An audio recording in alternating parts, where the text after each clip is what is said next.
Ja, herzlich willkommen zum Türchen Nummer 3. Der Karneval 200 Jahre und die Stadt Köln gehören zusammen.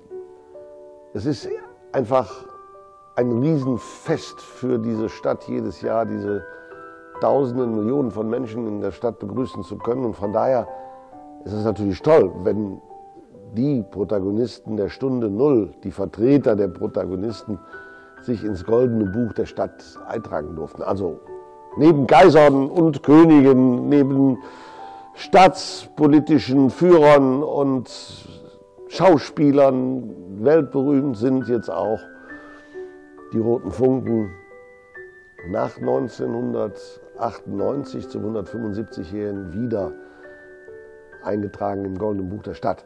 Das war eine wunderbare Zeremonie und wunderbar war es eben, dass alle drei Gesellschaften mit ihren Vorständen sich da eintragen konnten und ein wichtiges Dokument abgeliefert haben, wie sehr denn der Karneval doch vernetzt ist mit der Stadt, mit der Oberbürgermeisterin. Nicht umsonst trägt sie ja den Namen Agrippina Courage.